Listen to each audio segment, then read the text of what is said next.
But I want to be very clear, if the message was not effectively delivered by the three previous speakers. We cannot and will not sustain deficits like these without end. Contrary to the prevailing wisdom in Washington these past few years, we cannot simply spend as we please and defer the consequences to the next budget, the next administration, or the next generation. We are paying the price for these deficits right now. In 2008 alone, we paid $250 billion in interest on our debt, 1 in every 10 taxpayer dollars. That is more than 3 times what we spent on education that year, more than 7 times what we spent on VA health care. So if we confront this crisis without also confronting the deficits that help cause it, we risk sinking into another crisis down the road as our interest payments rise, our obligations come due, confidence in our economy erodes, and our children and our grandchildren are unable to pursue their dreams because they're saddled with our debts. And that's why today I'm pledging to cut the deficit we inherited by half by the end of my first term in office. Now, this will not be easy. It will require us to make difficult decisions and face challenges we've long neglected. At some point, will you say, wait a minute, we've spent this amount of money, we're not seeing the results, we've got to change course dramatically? Look, I'm at the start of my administration. One nice thing about the situation I find myself in is that I will be held accountable. I've got 4 years. You're going to know quickly how people feel about what's happening. That's exactly right. And a year from now, I think people are going to see that we're starting to make some progress, but there's still going to be some pain out there. If I don't have this done in 3 years, then there's going to be a one-term proposition. Let me go on. There are a number of different things that you could do early pertaining to executive orders. Right. One of them is to shut down Guantanamo Bay. Mm-hmm. Another is to change interrogation methods that are used by U.S. troops. Are those things that you plan to take early action on? Yes. I have said repeatedly that I intend to close Guantanamo, and I will follow through on that. But the way to make a government responsible is not simply to enlist the services of responsible men and women or to sign laws that ensure that they never stray. The way to make government responsible is to hold it accountable. And the way to make government accountable is to make it transparent so that the American people can know exactly what decisions are being made, how they're being made, and whether their interests are being well served. The directives I am giving my administration today on how to interpret the Freedom of Information Act will do just that. For a long time now, there's been too much secrecy in this city. The old rules said that if there was a defensible argument for not disclosing something to the American people, then it should not be disclosed. That era is now over.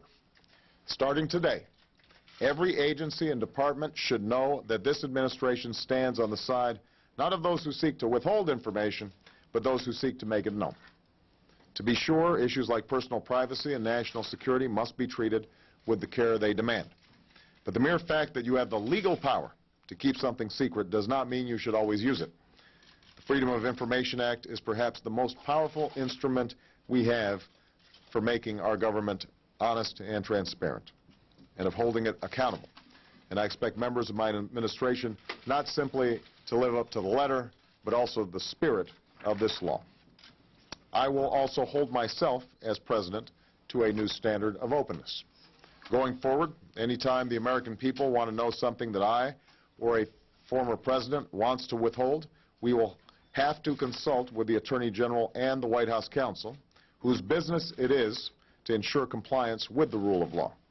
Information will not be withheld just because I say so. It will be withheld because a separate authority believes my request is well grounded in the Constitution. Let me say it as simply as I can.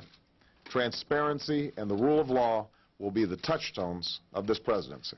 But bringing all parties together and broadcasting those negotiations on C-SPAN so that the American people can see what the choices are. Because part of what we have to do is enlist the American people in this process. I would put my plan forward, and I would welcome input and say, here are my goals: reduce costs, increase quality, coverage for everybody.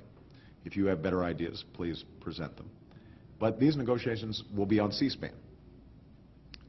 And so the public will be part of the conversation and will see the choices that are being made. You know, I respect what the Clintons tried to do in 1993 in moving health reform forward. But they made one really big mistake, and that is they took all their people and all their experts into a room and then they closed the door. We will work on this process publicly. It'll be on C-SPAN. It will be streaming over the net. We'll have the negotiations televised on C-SPAN so that people can see who is making arguments on behalf of their constituents and who are making arguments on behalf of the drug companies or the insurance companies. But here's the thing. We're going to do all these negotiations on C-SPAN. So the American people will be able to watch these negotiations. Drug and insurance companies will have a seat at the table. They just won't be able to buy every single chair.